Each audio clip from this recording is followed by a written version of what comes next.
Hello everyone, आज आपके साथ शेयर करने वाली हूँ 6 रेसिपी जो कि आप पार्टी में बना सकते हैं। बहुत ही मज़ेदार ये रेसिपीज़ बनेंगी और आने वाली बकरीद पर भी ये आपको काम आज आएंगी। आपके साथ शेयर कर रही हूँ बहुत झटपट से तैयार हो जाने वाली बहुत मज़ेदार सी फूल मखाने की खीर की रेसिपी। ये रेसिपी इतनी तेज़ी से तैयार होती है और इतनी मज़ेदार बनती है कि आपको ये हमेशा ही पसंद आएगी। कभी आप जल्दी में हो या कोई मेहमान आ जाए तो ये सबसे बेस्ट रेसिपी है तैयार करने के लिए। इस रेसिपी को बनाने के लिए बहुत बेसिक से इंग्रेडिएंट्स चाहिए। तो चलिए देख लेते हैं किस तरह से मैंने ये रेसिपी तैयार करी है। सबसे पहले एक बर्तन में मैंने आधा चम्मच समझे कि सर्विंग स्पून मैं यहाँ पर इस्तेमाल कर रही हूँ, आधा ही मैंने लिया है। देसी घी का इस्तेमाल कर रही हूँ, आप चाहें तो ऑयल वगैरह का इस्तेमाल कर सकते हैं। और इसमें मैं यहाँ पर डाल दूँगी कोई 15 से 20 किशमिश। ड्राई फ्रूट्स जो चाहें आप वो इस्तेमाल कर सकते हैं। मैं यहाँ पर किशमिश और बादाम का इस्तेमाल कर रही हूँ, आप चाहे काजू का कर लें, चाहे पिस्ते का कर लें, चाहे चिरौंजी का। बस ये ध्यान रखना है कि चिरौंजी जलनी नहीं चाहिए और पिस्ता भी जलना नहीं चाहिए। किशमिश के साथ जब कुछ देर फ्राई हो गई तो मैंने यहाँ पर बादाम डाल लिए। जैसे ही किशमिश फूल जाएंगी तो समझें कि बादाम भी उतनी देर में तैयार हो जाएंगे। हमने बादाम बहुत ज़्यादा देर तक फ्राई नहीं करने और बस अब हमने इनको निकाल लेना है। बहुत आसान है, बहुत सिंपल है। काजू भी अगर आप फ्राई कर रहे हैं तो काजू भी आपने हल्का सा कलर आने तक ही फ्राई करना है। अब यहाँ पर मैंने चिरौंजी डाली है सबसे लास्ट में, क्योंकि चिरौंजी जलने का डर रहता है तो मैंने लास्ट में डाली है। और इसको डालने के बाद मैंने एक बर्तन में अलग से निकाल कर रख लिया। तो बस अब कढ़ाई खाली हो चुकी है। जो ऑयल था मैं इसके साथ वो वाला ऑयल भी इस्तेमाल कर लूँगी जैसे ही बर्तन ठंडा हो जाएगा। तो यहाँ पर मैंने करीब 2 चम्मच समझे, सर्विंग स्पून समझे कि घी लिया है और इसमें हमने फूल मखाने करीब 1 से 1.5 कप डाल लिए हैं और इनको हमने अच्छे से भून लेना है। तो मीडियम फ्लेम पर हमने भूनना है, ना तो बहुत ज़्यादा हाई करनी है फ्लेम और ना ही लो करनी है।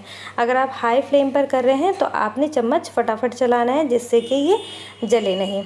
बस जब ये अच्छे से फ्राई हो जाए तो इस तरह का कलर आ जाए तो समझें कि ये फ्राई हो चुके। इसे निकाल करके हमने एक ग्राइंडर में डालना है और इसको पीस लेना है। तो बस ये हम गैस बंद कर चुके थे और कुछ सेकंड हमने इसको ठंडा कर लिया और हमने ग्राइंडर में डाल करके इसका पाउडर बना लिया। ये पाउडर तैयार है। अब मैं आपको एक सीक्रेट यहाँ पर बताने वाली हूँ। अगर आपके घर में छोटा बच्चा है तो आप इस रेसिपी को बच्चे के साथ यूज़ कर सकते हैं। मैंने खुद अपने बेटे को जब वो 8-9 महीने का था ये खिलाया है। बस ये फ़र्क था कि इसमें मैंने घी काफ़ी सारा डाला है, उसमें मैं घी बहुत कम डालती थी बच्चे के हिसाब से, क्योंकि बच्चे का लीवर ये सारी चीज़ें नहीं बर्दाश्त करता, इतना हैवी खाना नहीं बर्दाश्त करता। तो बस घी की क्वांटिटी कम कर दें। अब आपने यहाँ देखा कि मैंने इस फूल मखाने में 1 से 1.5 कप समझे कि दूध मैंने डाला होगा और साथ ही मैं यहाँ पर चीनी डाल रही हूँ। चीनी आप अपने टेस्ट के अकॉर्डिंग कम या ज़्यादा कर सकते हैं। मैंने 3 से 4 चम्मच इसमें चीनी डाली है और बस अब हमने इसको उबाल आने तक पकाना है। ये समझें कि जब तक इसमें गाढ़ापन थोड़ा आ जाएगा उतनी देर हमने पकाना है। जब पक जाए आप देखें कि थोड़ा थिकनेस आने लगी है, आप गैस बंद कर दें। ठंडा होने के बाद भी थोड़ी सी ये खीर गाढ़ी हो जाती है। तो बस ये देखिए हमारी ये खीर काफ़ी हद तक गाढ़ेपन पर आ चुकी है और अब मैं गैस बंद कर देती हूँ और उसके बाद हम सर्व कर लेंगे। आप गर्म गर्म सर्व करें या ठंडा करके सर्व करें, ये आप पर डिपेंड करता है। हाँ, ठंडा होने के बाद ये खीर बहुत ही ज़्यादा अच्छी लगती है। अब जो ड्राई फ्रूट्स हमने फ्राई करे थे वो हम इसमें डाल देंगे। आप यहाँ पर ग्रेटेड कोकोनट भी डाल सकते हैं। अगर काट करके आप कोकोनट डाल रहे हैं तो थोड़ा सा हल्का सा आप फ्राई कर लेंगे तो टेस्ट और भी अच्छा आएगा। तो ये मज़ेदार सी रेसिपी तैयार हो चुकी है। उम्मीद करती हूँ आपको ज़रूर पसंद आई होगी। अगर आपको ये रेसिपी पसंद आई है तो लाइक, शेयर और सब्सक्राइब करना बिल्कुल मत भूलिएगा। मुझे अपनी दुआओं में याद रखिएगा। इंशाल्लाह मिलेंगे अगली मज़ेदार सी रेसिपी के साथ। जब तक के लिए अल्लाह हाफ़िज़। Hello everyone, welcome to my channel. और आज आपके साथ शेयर कर रही हूँ बहुत ही मज़ेदार रेशा हलीम की रेसिपी। ये रेसिपी बहुत ही अमेजिंग है। शुरू में आपको लगेगा कि सिंपल है, लेकिन प्लीज़ आप इस रेसिपी को एंड तक देखिएगा। एंड में इसके कुछ स्पेशल मसाले मैं आपको दिखाऊंगी और इसके सर्व करने का तरीका मैं आपको बताऊँगी। ये आपको ज़रूर पसंद आएगी। तो चलिए इस रेसिपी को हम शुरू कर लेते हैं और देख लेते हैं इस रेसिपी में हमने ऐसे क्या ख़ास मसाले डाले हैं और किस तरह से हमने इसको बनाया है। सिंपल सी रेसिपी है, जैसे आमतौर पे हम इस्तेमाल करते हैं इंग्रेडिएंट वही हैं, लेकिन कुछ मसाले स्पेशल हैं। तो इस रेसिपी को तैयार करने के लिए मैंने लिए हैं करीब 250 ग्राम गेहूँ, जो कि हलीम के गेहूँ हैं। आपको किसी भी स्टोर पे अवेलेबल हो जाएंगे। ये स्पेशल तरीके से बनाए जाते हैं, इनका छिलका उतार करके तैयार किया जाता है। रात भर इन्हें भिगो दिया था अच्छे से धो करके, और सुबह को अब हम एक प्रेशर कुकर में इसे गला लेंगे। तो प्रेशर कुकर में मैंने ये गेहूँ डाल दिए हैं और इसमें डाला है करीब 1.5 से 2 लीटर पानी, और इसमें मैं डाल दूँगी 2 चम्मच नमक। और 2 चम्मच नमक डालने के बाद मैंने इसको प्रेशर कुकर को बंद कर देना है। 2 सीटी आने देनी है, और उसके बाद करीब 25 से 30 मिनट हमने इसको लो फ्लेम पर गलाना है। तो इस तरह से आप देख सकते हैं ये बहुत अच्छे से गल गए हैं, लेकिन घुटे नहीं हैं। अब हमने इसको या तो आप इस तरह से घोट लें, या घोटना लकड़ी का जो होता है उससे आप घोट लें। अगर नहीं है तो हैंड ब्लेंडर का आप इस्तेमाल कर लें। अब यहाँ पर कुछ दालें हैं, जैसे कि धुली उड़द, धुली मूंग, अरहर, चना और धुली मसूर मैंने ली है। सारी दालों को मिलाकर के करीब ये आधा किलो दालें होंगी। 250 ग्राम मैंने गेहूं लिया था और आधा किलो मैं दालें ले रही हूँ। आप चाहें तो बराबर बराबर गेहूं और दालें ले सकते हैं। अब इन दालों को हमने अच्छे से धो करके भिगो देना है। अगर टाइम नहीं है तो आप बगैर भिगो ही इसे बना सकते हैं। तो मैं धो करके कुछ देर भिगो दिया था, और अब मैं सेम प्रेशर कुकर में उसी को धो करके इस्तेमाल कर रही हूँ। और यहाँ पर हमने ये दालें डाल देनी है, और इनमें मसाले हम नॉर्मली ही डालेंगे। जैसे कि मैंने आपको बताया, शुरू में आपको लगेगा कि मैं नॉर्मल सी रेसिपी बता रही हूँ, लेकिन ये बहुत डिफरेंट है। तो यहाँ पे मैंने करीब 1 से 1.5 लीटर पानी डाला है। उसमें मैं डाल रही हूँ नमक, जो कि मैंने 1 चम्मच डाला है। 1 चम्मच ही मैं यहाँ पर डाल दूँगी रेड चिली पाउडर। 10 ml का मैं इस टाइम पे चम्मच इस्तेमाल कर रही हूँ। और यहीं पर मैं डाल दूँगी हल्दी पाउडर, जो कि 1 चम्मच से कुछ कम है। तो यहाँ पर हमने कलर के लिए दिया है। अगर आप पिस्ता हाउस का हलीम देखेंगे तो उसमें हल्दी का इस्तेमाल नहीं होता है, और ना ही लाल मिर्च का। तो यहाँ पर हमने जिंजर गार्लिक पेस्ट भी डाला था। इसको भी मैंने करीब 2 सीटी आने के बाद बिल्कुल लो फ्लेम पर 15 से 20 मिनट पका लिया। इसको भी आप इस तरह चम्मच से घोट दें, या फिर लकड़ी के घोटने से घोट लें। अब हम गोश्त की तरफ चलते हैं। गोश्त मैंने 1 से 1.25 किलो लिया है। अब यहाँ पर सबसे पहले हमने गोश्त को धो करके छलनी में डाल दिया था। अब एक प्रेशर कुकर को मैंने गर्म किया है। उसमें मैं करीब 4 से 5 प्याज डाल रही हूँ, क्योंकि प्याज का इस्तेमाल अभी तक हमने नहीं किया है। प्याज से जो रेसिपी है इसका टेस्ट बहुत ही अच्छा हो जाता है। तो मैंने प्याज बारीक काट ली थी, और उनको अब हम गोल्डन ब्राउन होने तक फ्राई कर लेंगे। तो यहाँ पर 4 प्याज लेकर के मैंने डाल दिया है। अब इसे अच्छे से हम गोल्डन ब्राउन कर देंगे। उसके बाद ही हम अगला प्रोसेस स्टार्ट करेंगे। तो गोल्डन ब्राउन हो जाने देते हैं इन प्याज़ों को। तो यहाँ पर जो हमने प्याज ली थी उसे गोल्डन ब्राउन हम कर चुके हैं। गोश्त जो मैंने लिया है वो बोनलेस लिया है। अगर आप बोन वाला ले रहे हैं तो आपने उसकी हड्डियाँ बाद में निकाल देनी है। फ़िलहाल मैं यहाँ पर समझें कि बोनलेस ही इस्तेमाल कर रही हूँ। आपने बोनलेस ही इस्तेमाल करना है। पीस थोड़े बड़े रखेंगे तो रेशे कुछ ज़्यादा अच्छे आएंगे। मेरे पास ज़्यादा बड़ी बोटी नहीं थी, मैं इसलिए यही इस्तेमाल कर रही हूँ। जब हमने जिंजर गार्लिक पेस्ट डाल देना है, जब ये कुछ सेकंड भून जाएगा तो अब हमने इसमें करीब 3 से 4 चम्मच जिंजर गार्लिक पेस्ट डालना है। जिंजर गार्लिक पेस्ट डालने से ये होगा कि जो गोश्त है उसकी स्मेल ख़त्म हो जाएगी। अब हमने जिंजर गार्लिक पेस्ट डालने के बाद इसे करीब 5 से 7 मिनट भूनना है, जिससे कि गोश्त और जिंजर गार्लिक दोनों की ही स्मेल ख़त्म हो जाए। तो इसे अब हम भून लेते हैं। अच्छी तरह से ही आपने जिंजर गार्लिक पेस्ट डालना है, जैसे कि मैंने आपको यहाँ दिखाया है कि करीब मैंने 3 से 4 चम्मच जिंजर गार्लिक पेस्ट ऐड किया है। जब ये कुछ सेकंड भुन जाए, 5 से 7 मिनट भुन जाए, तो हमने इसमें सिंपल नॉर्मल मसाले ही ऐड करने हैं। जैसे कि मैं यहाँ पर 5 ml का स्पून इस्तेमाल कर रही हूँ। 2 चम्मच मैंने नमक डाला है। अब मैं यहाँ पर 10 ml का स्पून से चम्मच जो मैंने लिया है वो 10 ml का है। 1 चम्मच डाला है रेड चिली पाउडर, 2 चम्मच धनिया पाउडर डाला है, और 1 चम्मच से कुछ कम मैंने डाली है हल्दी। तो बस ये हम डाल लेंगे। सिंपल से मसाले हैं, इसको भी अब हमने भून लेना है। ये गोश्त हम गलाने के बाद बिल्कुल भी नहीं भूनेंगे। हमने इस गोश्त को इसी स्टेज पर अच्छी तरह भून लेना है, करीब 15 से 20 मिनट। जब बिल्कुल आपको लगे कि कच्चे मसालों की स्मेल ख़त्म हो गई है, गोश्त अच्छी तरह भुन गया है, तभी हमने अगला प्रोसेस स्टार्ट करना है। जैसे कि आप यहाँ देख सकते हैं ये काफ़ी हद तक भुन चुका है। अब हम डाल देंगे इसमें करीब 1 से 1.5 गिलास पानी।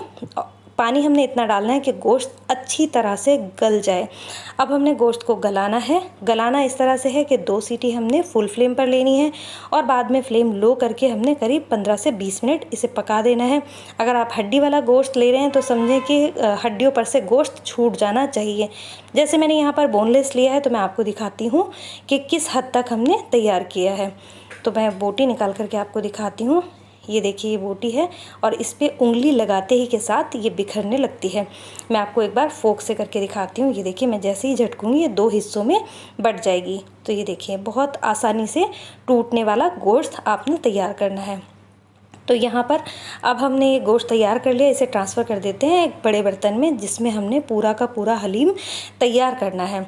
अब ये डालने के बाद हमने अच्छी तरह से इस गोश्त को मैश कर देना है कि एकदम रेशा रेशा ये गोश्त हो जाए। जब ये अच्छे से गोश्त रेशा रेशा हो जाएगा तभी हमने अगला प्रोसेस स्टार्ट करना है, अगला स्टेप लेना है। अब याद रहे कि यहाँ पर मैंने फ्लेम ऑन करी हुई है लेकिन बिल्कुल लो फ्लेम पर इस टाइम पक रहा है, क्योंकि अगर हम फुल फ्लेम करेंगे तो गोश्त जलने का अंदेशा रहेगा। तो मैंने फ्लेम लो करी हुई है। पतीला ठंडा है तो थोड़ा सा पतीला गर्म होने की वजह से भी पतीला गर्म होने के लिए भी टाइम लगता है। तो जब देखें कि गोश्त एकदम रेशा रेशा हो गया है तब आपने इसमें उबली हुई दाल डालनी है, जो कि मैंने हाथ से ही घोटी थी लेकिन वो उतनी नहीं घुटी, लेकिन इस स्टेज पर आकर के हमने अच्छी तरह से घोट लेनी है दाल। अब यहाँ पर जो हमने गेहूँ उबाल करके तैयार करके रखा था उसे मैंने हैंड ब्लेंडर से जो है घोट दिया था। आप हैंड ब्लेंडर का भी इस्तेमाल कर सकते हैं, लेकिन अगर आपके पास लकड़ी का घोटना है उससे बेस्ट किसी भी चीज़ से नहीं बनता है। तो यहाँ पर अब हम इस हलीम को सिर्फ हमने घोटना है, मेहनत यही है। फ्लेम ऑन है, लो टू मीडियम फ्लेम पर इस टाइम आप कर सकते हैं। तो बस अब हमने बस घोटते रहना है और पकाते रहना है जब तक कि गोश्त का रेशा रेशा अलग ना हो जाए, जब तक कि दाल के दाने गेहूं के दाने बिल्कुल पेस्ट की शक्ल में ना आ जाएं। तो अब मैं आपको दिखा देती हूँ वो स्पेशल मसाले जो कि मैंने आपको शुरू में बताया था। तो यहाँ पर 1 मुट्ठी मैंने ली है गुलाब की पत्तियाँ, 2 दालचीनी के टुकड़े, 1 चम्मच शाही ज़ीरा, 1 चम्मच ली है काली मिर्च और साथ में मैंने 2 पीपली लिए हैं, 1 चम्मच मैंने काला ज़ीरा लिया है और यहीं पर लिए हैं 8 से 10 लौंग, 5 से 7 मैंने ली है यहाँ पर हरी इलायची और 1 टुकड़ा मैंने जावित्री का लिया है और 1/4 टुकड़ा जायफल का लिया है। और साथ ही मैं इसमें डाल रही हूँ कबाब चीनी। कबाब चीनी भी मैंने 1 चम्मच ली है। ये काली मिर्च की तरह दिखती है लेकिन इसमें से हल्की सी डंडी लगी हुई होती है जिससे कि आप कबाब चीनी की पहचान कर सकते हैं। अब इन सारे खुशबूदार मसालों को आपने ग्राइंडर में डालना है और इन्हें पीस लेना है, लेकिन आपने बारीक नहीं पीसना है। जैसे कि दालचीनी है, दालचीनी बिल्कुल भी इसमें पिसेगी नहीं लेकिन ये छिल जाएगी। उससे क्या होगा कि इसकी खुशबू बहुत ही अच्छी आएगी और हमारे हलीम में टेस्ट बहुत ही अच्छा आ जाएगा। तो मैं आपको दिखाती हूँ किस तरह का पीसना है। कुछ चीज़ें हमारी बारीक हो जाएंगी जैसे कि काली मिर्च, दालचीनी, काली मिर्च, कबाब चीनी और ज़ीरा, लेकिन बाकी की चीज़ें हमारी इस तरह से दरदरी रहेंगी। तो ये खुशबूदार मसाला अब हम डाल देंगे इस हलीम में जिसे हम घोट घोट कर पका रहे हैं। और आप देख सकते हैं इसमें इस टाइम जितने भी दाल के दाने हैं वो काफ़ी हद तक घुट चुके हैं, लेकिन अभी भी हमने इसको करीब अच्छी तरह पकाना है। जब आप समझें कि एक एक दाना बिल्कुल पेस्ट बन चुका है घोट घोट करके और जो गोश्त है उसका एकदम रेशा रेशा हो चुका है, तब समझें कि ये बिल्कुल तैयार है। जब तक आपने घोटते ही जाना है जब तक आपको दाल के दाने नज़र आए या रेशा आपको लगे कि अभी पूरा नहीं हुआ है। जब ये सारा हो जाएगा तभी समझें कि ये तैयार है। लेकिन अभी रेसिपी पूरी तैयार नहीं हुई है, अब ये आपने एंड तक देखना है। तो अब मैंने ये लेना है एक कढ़ाई में, बघार की तैयारी करनी है क्योंकि हमने बरिस्ता तैयार करना है। तो यहाँ पर मैं ले रही हूँ एक कढ़ाई में करीब 250 ग्राम देसी घी। 250 ग्राम तो आपने लेना ही लेना है, जितना इंग्रेडिएंट्स मैंने दिखाए हैं उस हिसाब से 250 ग्राम लगेगा ही। अगर आपके पास बरिस्ता है तो आपने इतना घी डायरेक्ट जो है बिना गर्म किए ही आपने हलीम में डाल देना है, लेकिन मेरे पास बरिस्ता नहीं था तो मैंने बरिस्ता भी बना लिया और ये ऑयल का भी इस्तेमाल कर लेना है। तो ये प्याज हमने गोल्डन ब्राउन करके एक साइड निकाल लेना है। इसको हमने गार्निशिंग के लिए तैयार करना है। जैसे कि मैंने आपको बताया इसका गार्निश करने का भी तरीका बहुत अलग है, बहुत स्पेशल सी रेसिपी है। आपको इसे पूरी देखनी भी है और बनानी भी है और मुझे बताना भी है। तो बस जैसे ही हमने प्याज ब्राउन करके निकाले, सारा घी हमने इसमें डाल देना है। थोड़ा सा हमने गार्निशिंग के लिए बचाना है जिससे कि मैं आपको प्लेट में गार्निश करके दिखा सकूँ। बाकी का मैं अपने घर में जैसे इस्तेमाल करूँगी वो बिल्कुल वैसे ही इस्तेमाल करना है, जैसे मैं आपको गार्निशिंग करके दिखाऊंगी मैं वैसे ही इस्तेमाल करती हूँ जैसे मैं आपको दिखा रही होती हूँ। तो बस अब हमारी ये समझे कि रेसिपी तैयार है, लेकिन इसको अब हम सर्व करके दिखाते हैं कि किस तरह से ये रेसिपी सर्व होती है। तो चलिए इसे निकाल लेते हैं प्लेट में। यह हमारी प्लेट तैयार है और इसमें गर्मा गर्म हलीम हम डाल देंगे। एकदम समझिए कि बर्तन से निकलता हुआ मैं निकाल रही हूँ। पिस्ता हाउस में अगर आप देखेंगे तो वो हल्दी बिल्कुल इस्तेमाल नहीं करते, उनका वाइट कलर का होता है, लेकिन हमने ये हल्दी का इस्तेमाल करके बनाया है क्योंकि हमारे यहाँ हल्दी से ही बनाया जाता है। इंशाल्लाह मैं आपको पिस्ता हाउस वाला भी दिखाऊंगी। अब यहाँ पर साइड में आपने सर्व करना है इसे प्याज के लच्छों के साथ और नींबू के साथ। साथ में आपने हरी मिर्च और हरा धनिया ज़रूर इस्तेमाल करना है। हरी मिर्च इसकी जान है, आप इसे पकते में भी इस्तेमाल कर सकते हैं। अगर आप, जैसे मैंने नहीं किया है, लेकिन आप अगर करेंगे तो इसका टेस्ट और भी इनहेंस हो जाएगा। गोश्त को गलते टाइम आप कुछ मिर्चें गला सकते हैं। तो यहाँ पर मैंने हरी मिर्च और हरा धनिया डाला है। ऊपर से अब मैं डाल दूँगी इसके बरिस्ता। और अब हमने डालना है जो घी हमने निकाल करके रखा था ना, खूब सारा घी, करीब आपने 2 से 3 चम्मच इसके ऊपर से डाल देना है। पिस्ता हाउस में मसाले वाला जो ऑयल होता है, उनका कुछ स्पेशल मसाला होता है लाल मिर्च वाला, वो ऊपर से डालते हैं जब हलीम पूरा तैयार हो जाता है। लेकिन हम यहाँ पर गार्निशिंग के टाइम प्लेन घी डाल रहे हैं क्योंकि हमने ऑलरेडी इसमें लाल मिर्च वगैरह का इस्तेमाल किया हुआ है। तो उम्मीद करती हूँ ये आसान, मज़ेदार और सिंपल सी रेसिपी ज़रूर पसंद आई होगी। आसान नहीं है, मेहनत वाली ज़रूर है, लेकिन मज़ेदार भी है और सादा भी है और बहुत मज़ेदार है। अगर आपको पसंद आई है तो लाइक, शेयर और सब्सक्राइब करना बिल्कुल मत भूलिएगा। मुझे दुआओं में याद रखिएगा। इंशाल्लाह मिलेंगे अगली वीडियो में। जब तक के लिए अल्लाह हाफ़िज़। Hello everyone, welcome to my channel. कैसे हैं आप लोग? उम्मीद करती हूँ आप सभी लोग खैरियत से होंगे। और आज आपके साथ शेयर करने वाली हूँ बहुत ही मज़ेदार चटपटी सी मटन बिरयानी की रेसिपी। ये रेसिपी बहुत ही मज़ेदार है और सिंपल रेसिपी है, लेकिन जब भी आप इसको अपनी दावतों में बनाएंगे ये सुपर डुपर हिट होने वाली है। ये मैं यकीन के साथ कह सकती हूँ, बहुत ही एवरीवन फेवरेट रेसिपी है ये। जितनी भी बार मैंने बनाई है, जिसके भी सामने मैंने बनाई है, ये रेसिपी सभी को पसंद आई है। तो चलिए इस रेसिपी को बनाने के लिए हम इंग्रेडिएंट्स देख लेते हैं। हमें किन किन इंग्रेडिएंट्स की ज़रूरत होगी। इस रेसिपी को बनाने के लिए मैंने 1 किलो मटन लिया है और 1 किलो ही मैं चावल लेने वाली हूँ। मटन को अच्छे से धो करके हमने इस रेसिपी को बहुत सिंपल तरीके से स्टार्ट करना है। यखनी बनानी है। यखनी सेम वैसी ही बनेगी जैसे यखनी बिरयानी बनाते हैं। तो यहाँ पर मैंने 1 किलो मटन में करीब आधे से 1 लीटर के बीच पानी डाला है। ये समझें कि मैंने 700 ml पानी डाला है। और यहीं पर मैं धनिया डाला है मैंने 1 बड़ा चम्मच, आधा चम्मच मैंने सौंफ डाली है, 1 मैंने लहसुन की पोथी डाली है और 1 प्याज को बड़े चंक्स में काट करके और एक प्रेशर कुकर में डालकर और हमने गलने तक तैयार कर लेना है। जैसे कि मैंने आपको बताया है कि ये बहुत ही स्पाइसी और मज़ेदार सी रेसिपी है। तो इस रेसिपी को बनाने के लिए मैंने सबसे पहले 10 से 15 तीखी वाली हरी मिर्च ली हैं और इसमें मैं डालूँगी 1 चम्मच चाट मसाला। ये जो रेसिपी मैं बना रही हूँ 1 किलो मटन से बना रही हूँ, तो उसी हिसाब से मैं आपको बता रही हूँ। तो 1 चुटकी मैंने इसमें लाल मिर्च डाली है और 1 चुटकी ही हल्दी और 1 चुटकी नमक डाल करके हमने इस रेसिपी के लिए तैयारी शुरू कर देनी है। इन मिर्च को हमने मिक्स करके एक साइड रख देना है। इन मिर्चों से बहुत ही मज़ा आता है, बहुत ही टेस्ट डेवलप होता है इस बिरयानी में। आप एक बार इस तरह से ज़रूर बनाइएगा।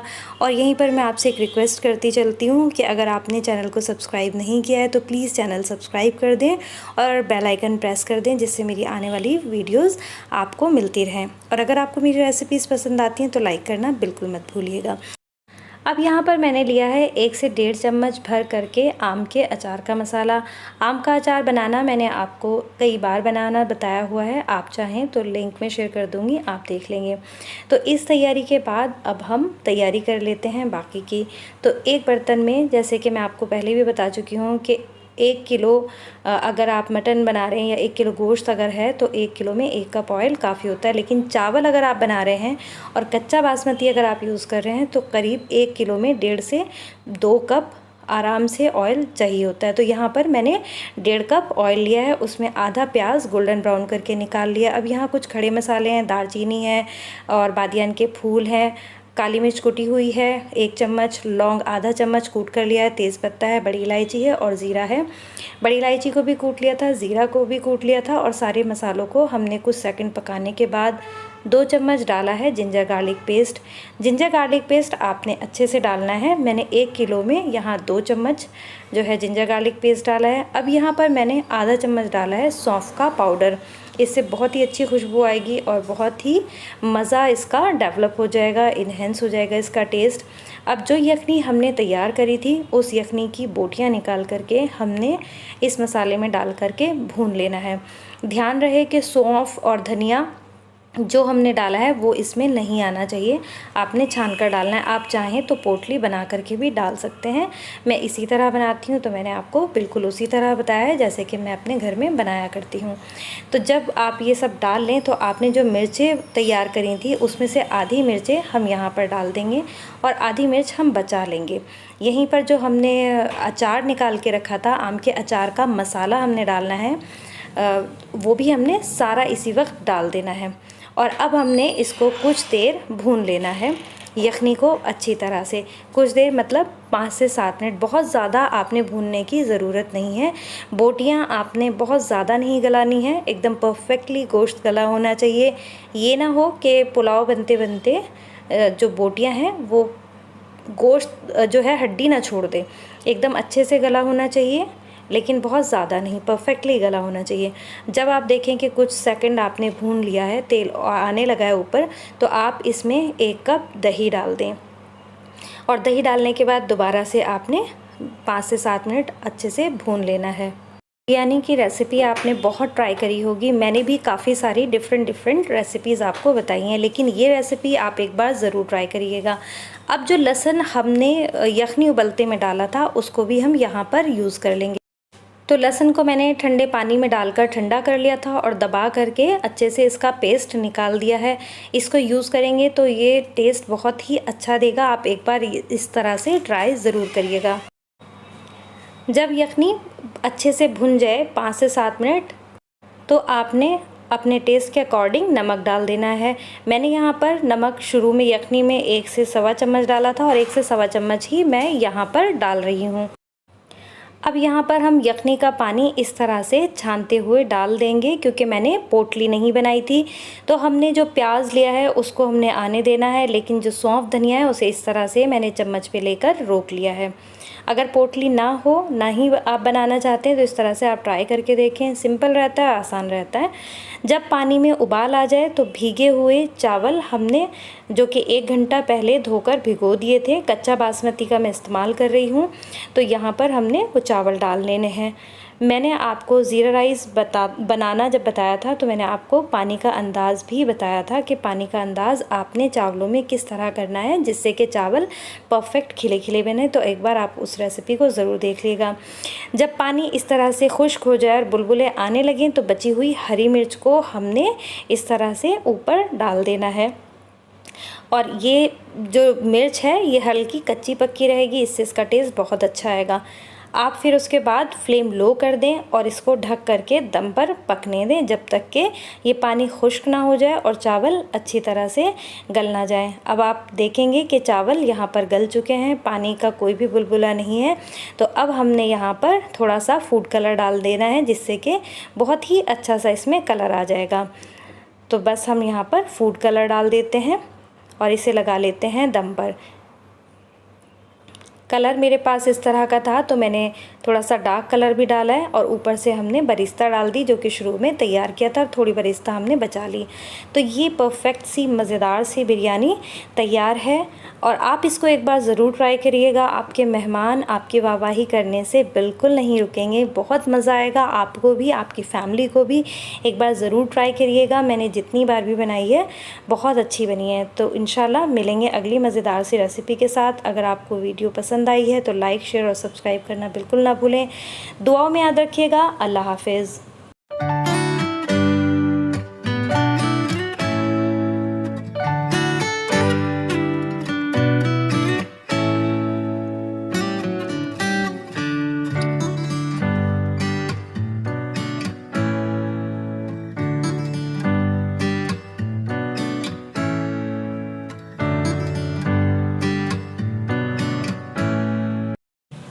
हेलो एवरीवन, कैसे हैं आप लोग। और आज आपके साथ शेयर कर रही हूँ बहुत मज़ेदार और आसान सी रेसिपी। ये रेसिपी है मिक्स वेजिटेबल की। तो इस रेसिपी को बनाने के लिए देख लेते हैं हमने क्या क्या इंग्रेडिएंट्स यूज़ करे हैं। सबसे पहले मैंने एक कढ़ाई में डाल दिया है थोड़ा सा ऑयल, करीब 2 टेबलस्पून मैंने ऑयल लिया होगा। और इसमें अब हम डाल देंगे ज़ीरा, जो कि 1 चम्मच है। और जैसे ही ज़ीरा अच्छे से फ्राई हो जाएगा, इसमें मैंने डाल दिया फ्रोज़न मटर। फ्रोज़न मटर किस तरह से मैं घर पर तैयार करती हूँ ये मैंने आपको बताया हुआ है, मैं लिंक लगा दूँगी, आप देख लीजिएगा। घर में अगर आप फ्रोज़न मटर तैयार करके रखते हैं तो बहुत ज़्यादा जो है पॉकेट फ्रेंडली रहता है। अब मैंने इसमें डाला है थोड़ा सा नमक, यानी कि करीब 1 चम्मच, और इसे अब हम पकने देंगे थोड़ा सा पानी डालने के बाद। थोड़ा सा पानी मैंने इसमें डाल दिया, करीब आधा कप डाला है, और इसे अब हम गलने तक पका लेंगे, क्योंकि मटर अगर कच्ची रह जाती है तो नुकसान देती है। तो अब जब ये पानी सारा खुश्क हो जाएगा, सूख जाएगा, तो अब हम इसमें बाकी की वेजिटेबल्स डाल देंगे। मैं इसमें डाल रही हूँ आलू, जो कि मैंने 2 मीडियम साइज़ के लिए थे, और ऑरेंज वाली मेरे पास गाजर रखी थी, तो ये मैंने ली है करीब 3 से 4 गाजर मीडियम साइज़ की। तो ये भी हमने थोड़े से चंक्स में काट लेना है। और अब हमने डालने हैं कुछ मसाले, जैसे कि मैंने इसमें डाला है red chilli powder ½ teaspoon, 1/4 teaspoon मैंने टर्मरिक पाउडर डाला है, 1 टीस्पून मैंने डाला है धनिया पाउडर यानी कि कोरिएंडर पाउडर, और इसमें मैं डाल रही हूँ एक बड़े साइज़ का टमाटर। समझो कि करीब ये 50 ग्राम का टमाटर मेरे पास रखा होगा। काफ़ी बड़े साइज़ का था, तो इससे टेस्ट बहुत अच्छा आएगा। अगर आपके पास ज़्यादा बड़ा नहीं है तो आप 2 टमाटर भी डाल सकते हैं। अच्छे से सब्ज़ी को हमने मिक्स कर लिया, मसाले अच्छे से मिक्स हो गए हैं।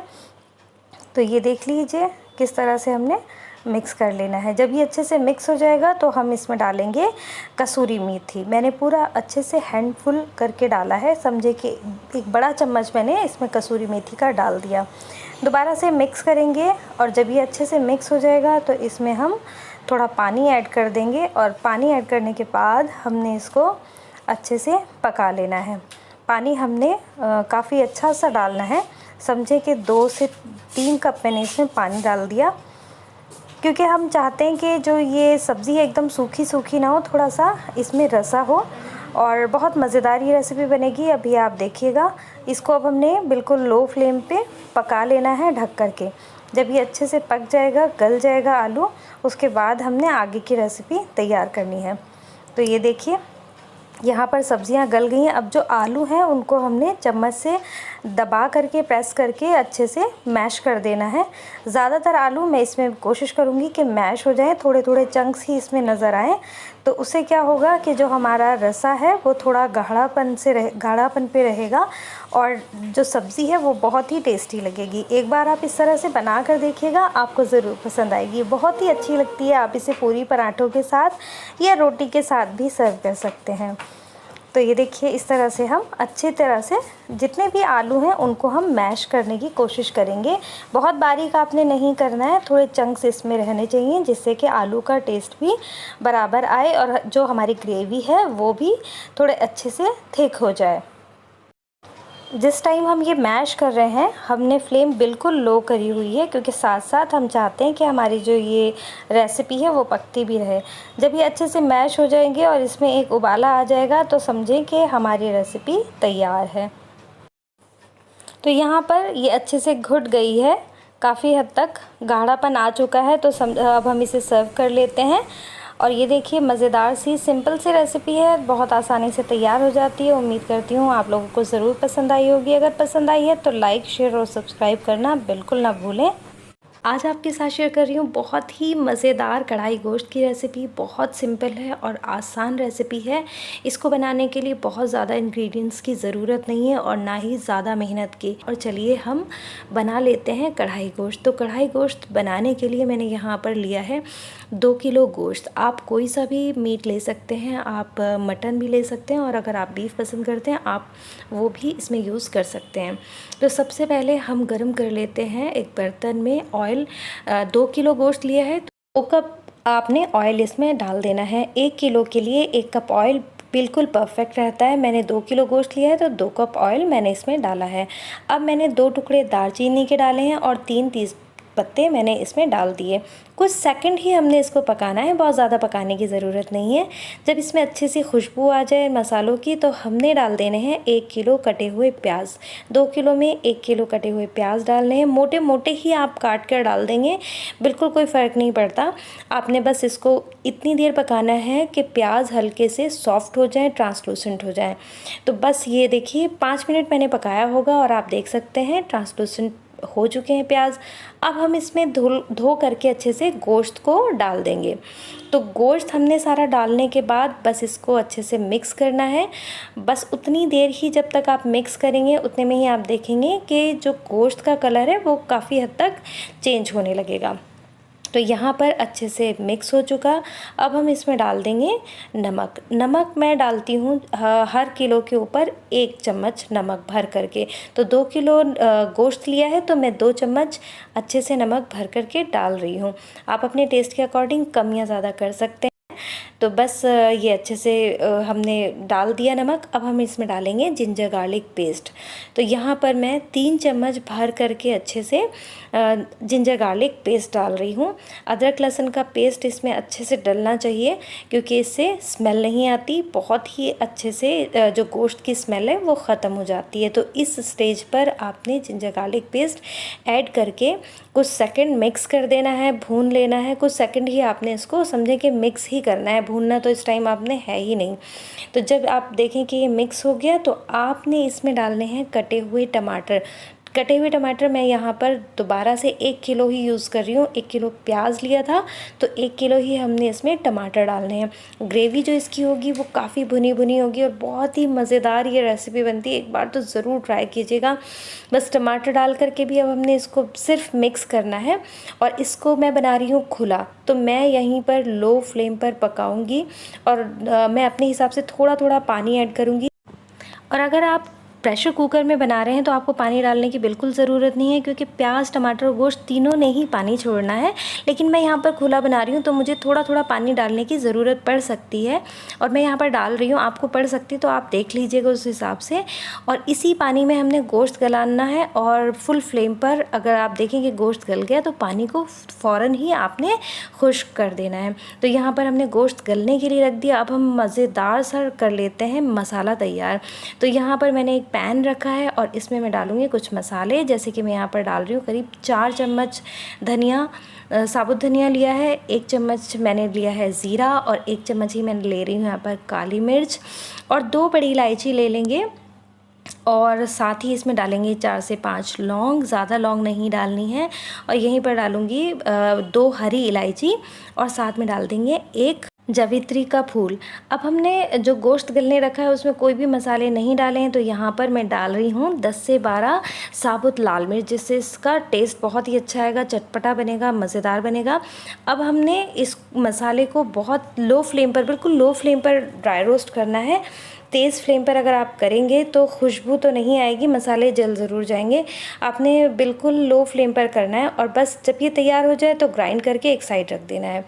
अब यहाँ पर जो गोश्त था वो काफ़ी हद तक खुश्क हो चुका है। जब मैंने देखा कि गोश्त गल गया है और पानी अभी भी है तो फुल फ्लेम करके हमने पानी को खुश्क कर दिया। अब हम इसमें डालेंगे कुछ अच्छे से मसाले। बहुत सिंपल से मसाले हमने ऐड करने हैं। तो इसमें सबसे पहले मैं डाल रही हूँ 1 चम्मच देगी मिर्च। आप कश्मीरी मिर्च का भी इस्तेमाल कर सकते हैं अगर आप इसमें कलर चाहते हैं और स्पाइसीनेस नहीं चाहते। मैं यहाँ पर देगी मिर्च डाल रही हूँ क्योंकि देगी मिर्च चटपटी भी होती है और कलर भी अच्छा आता है। 1/4 टीस्पून हल्दी डाल दी है और जितना मसाला हमने पीस कर रखा था वो सारा का सारा 2 किलो के लिए परफेक्ट था। तो मैंने यहाँ पर 2 किलो में वो सारा मसाला डाल दिया है। और ये सारे मसाले डालने के बाद बस आपने 10 मिनट अच्छे से भूनना है और 10 मिनट बाद ही आप देखेंगे कि जितना ऑयल आपने डाला था वो सारा का सारा ऊपर आ जाएगा और मसालों का कच्चापन भी ख़त्म हो चुका होगा। तो समझें कि आपकी रेसिपी तैयार है। एकदम बढ़िया सी जो कढ़ाई गोश्त की रेसिपी है एकदम तैयार है परफेक्टली। आप इसे सर्व कर सकते हैं नान के साथ, रोटी के साथ, किसी भी चीज़ के साथ आप सर्व करें। मेहमान आ जाएं घर में आप तभी भी सर्व कर सकते हैं। एक बार तो इस रेसिपी को बनाना ज़रूर चाहिए आपको। मैं आपसे ज़रूर रिक्वेस्ट करूँगी कि आप एक बार इसे ज़रूर बनाइए और अपने मेहमानों के सामने सर्व करिए। और अगर आपको मेरी रेसिपीज़ पसंद आती हैं तो प्लीज़ लाइक, शेयर और सब्सक्राइब करना बिल्कुल मत भूलिएगा। मुझे अपनी दुआओं में याद रखिएगा। इंशाल्लाह मिलेंगे अगली मज़ेदार सी रेसिपी के साथ। जब तक के लिए अल्लाह हाफ़िज़।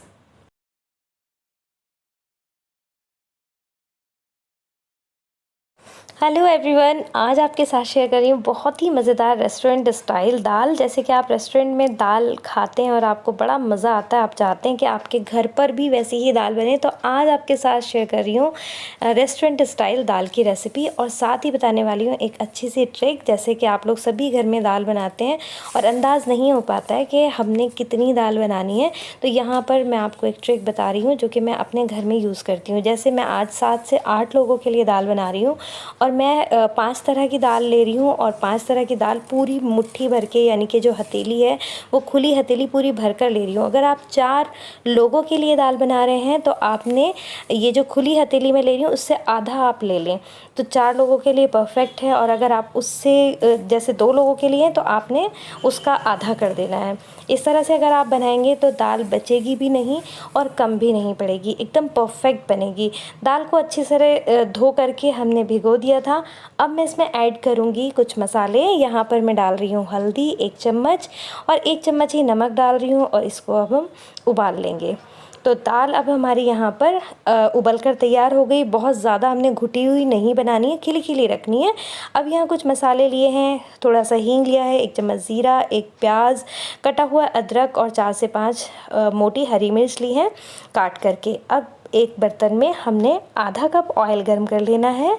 जब ये ऑयल गर्म हो जाएगा तो जो कटे मसाले हमने तड़के के लिए इस्तेमाल करने की काट कर रखे थे वो हम यहाँ पर ऐड कर देंगे और इसको तब तक भूनेंगे जब तक कि ये अच्छा सा गोल्डन कलर ना आ जाए, यानी कि गोल्डन ब्राउन होने तक हमने इन प्याज को और ज़ीरा, हरी मिर्च, जो भी हमने मसाले डाले उन्हें तब तक भूनना है। अब यहाँ पर आप देख सकते हैं कि कलर अच्छे से ब्राउन हो चुका है। अब हम यहाँ पर डालेंगे 1 कटा हुआ टमाटर, जो कि थोड़ा बड़े साइज़ का था, रफली चॉप कर देना है। अब यहाँ पर 1/4 टीस्पून से भी बहुत थोड़ा सा मैं नमक डालूँगी। नमक डालने का रीज़न ये है कि टमाटर इस ट्रिक से बहुत जल्दी से गल जाते हैं, एकदम स्मूथ हो जाते हैं। आप देख सकते हैं 2 से 3 मिनट ही मैंने पकाया होगा और एकदम गल गए। नमक हमने दाल में डाला था, आप अपने टेस्ट के अकॉर्डिंग कम या ज़्यादा डाल सकते हैं। अब मैं यहाँ पर डाल रही हूँ 1 चम्मच मिर्च, ये भी आप अपने टेस्ट के अकॉर्डिंग कम या ज़्यादा डाल सकते हैं। कुछ सेकंड भूनने के बाद हमने यहाँ पर ऐड कर देनी है दाल। और ये सिंपल, बिल्कुल सिंपल और बेसिक तरीक़े से मैं आपको बता रही हूँ। आप इस तरह से अगर दाल बनाएंगे ना, आपको ज़रूर पसंद आएगी और बहुत मज़ेदार लगेगी। अगर आप इसका टेस्ट और इन्हेंस करना चाहते हैं तो आप इसमें थोड़ा सा चना मसाला ऐड कर देंगे तो और भी अच्छा लगेगा। मैंने यहाँ पर नहीं किया, लेकिन ये आपको ट्रिक मैं बता रही हूँ, तो आप एक बार ज़रूर ट्राई कीजिएगा। उम्मीद करती हूँ आपको ये रेसिपी ज़रूर पसंद आई होगी। अगर आपको मेरी रेसिपीज़ पसंद आती हैं तो प्लीज़ इस चैनल को सब्सक्राइब कर दें, सब्सक्रिप्शन बिल्कुल फ्री है, और बेल आइकन प्रेस कर दें जिससे कि आने वाली मेरी रेसिपीज़ आपको आसानी से मिल सकें। और इस रेसिपी को लाइक कर दीजिएगा, अपने फैमिली और फ्रेंड्स के साथ शेयर कर दीजिएगा और मुझे अपनी दुआओं में बहुत बहुत याद रखिएगा। इंशाल्लाह मिलेंगे किसी और मज़ेदार और अच्छी सी रेसिपी के साथ। जब तक के लिए अल्लाह हाफ़िज़।